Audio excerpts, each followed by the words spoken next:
بسم اللہ الرحمن الرحیم۔ معزز ناظرین کرام، آپ دیکھ رہے ہیں چینل سفر آخرت۔ ناظرین کرام، حضرت مولانا رشید احمد گنگوئی رحمۃ اللہ علیہ کی خلیفہ حضرت مولانا ضمیر الدین رحمۃ اللہ علیہ تحریر فرماتے ہیں کہ ایک شہر میں اتفاقیہ چند ڈاکو گھس آئے اور آپس میں کہنے لگے، ذرا احتیاط سے کام لینا، کہیں پکڑے نہ جائیں۔ ان کے سردار نے کہا، تمام درویش صفت بن جاؤ، کپڑے رنگ لو اور ہاتھ میں بڑی بڑی تسبیحیں پکڑ لو اور سبحان اللہ الحمدللہ کے سوا کوئی کلام نہ کرو۔ جہاں سے گزرو اللہ کے ذکر کی آوازیں آنی چاہیے۔ پھر سب شہر کے مہمان سرائے میں داخل ہو گئے اور رہنے لگے، سارا حلقہ باندھ کر بیٹھ جاتے اور سوائے اللہ کے ذکر کے کوئی بات نہ کرتے۔ شہر میں مشہور ہو گیا کہ مہمان سرائے میں درویشوں کی جماعت ٹھہری ہے، سوائے ذکر اللہ کے کوئی کلام نہیں کرتے۔ شہر کے لوگ ان کی زیارت اور ملاقات کو آنے لگے اور دعائیں اور اپنی ضرورتیں اور حاجتیں پیش کرنے لگے۔ ان کی بڑی خدمت ہونے لگی۔ ایک مرتبہ شہر کے بادشاہ نے فوج کے ہمراہ آ کر عرض کیا، درویش حضرات، آپ ہمارے گھر تشریف لائیے، ذہن نصیب ہمیں بھی فیض حاصل ہوگا۔ اگر شفقت فرمائیں تو ہماری طرف سے دعوت قبول فرمائیں اور آج غریب خانے پر تشریف لائیں۔ درویشوں نے دعوت قبول کر لی اور شام کو تمام بادشاہ کے محل میں پہنچ گئے۔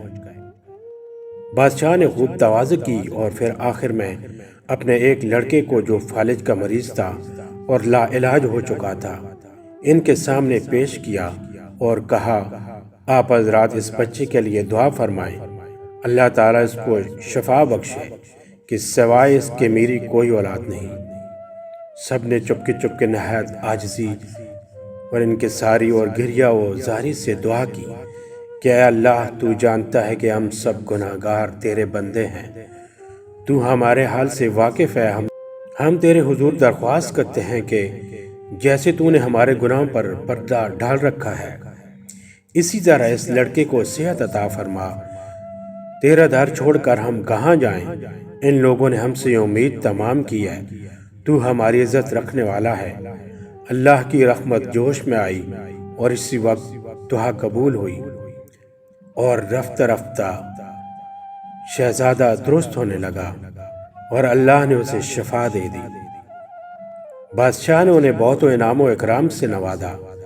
اس حالت کو دیکھ کر بادشاہ کا بھیس بدلنے والے یہ ڈاکو آپس میں کہنے لگے کہ یہ تو ہم نے محض دکھانے کے لیے، مکر اور دھوکے کے لیے ایسی صورت بنائی اور ریاکاری کی صورت پر یہ نتیجہ برآمد ہوا۔ اگر ہم خالص اللہ کی رضا کے لیے ذکر کرنے والے سچے عابد و ذاکر ہوتے تو نہ جانے کیا نتیجہ ہوتا۔